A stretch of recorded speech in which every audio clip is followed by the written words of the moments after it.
Lapsilähtöisyys. Mitä se tarkoittaa? Aivokuoren etuosa vastaa huomion suuntaamisesta kohteesta toiseen. Tämä alue kehittyy noin 20-vuotiaaksi asti.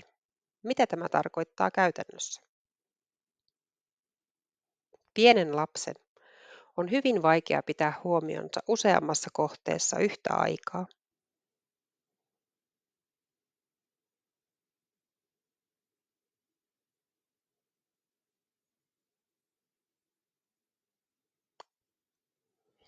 Tämän vuoksi tehokkainta onkin mennä lapsen maailman mukaan. Siirtää oma huomio sinne, missä lapsen huomio jo on.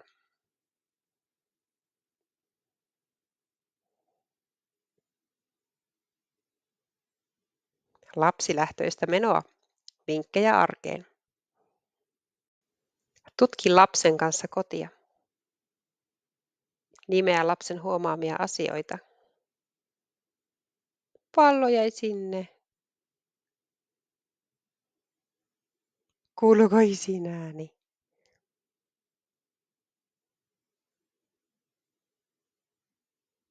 Kirjaa lukiessa.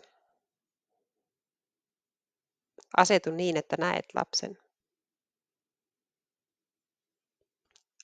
Anna lapsen päättää, mitä kirjasta katsotaan.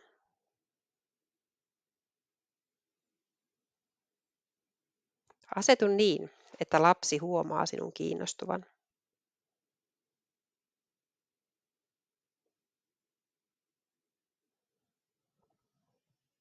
Pieniä kohtaamisia tulee paljon päivän mittaan.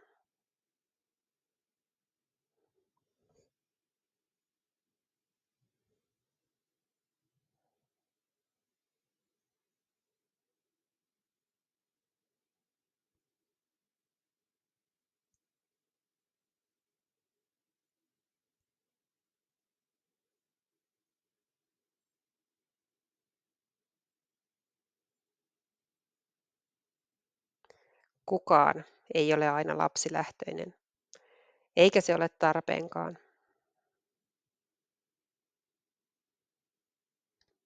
Pieni hetki päivässä riittää.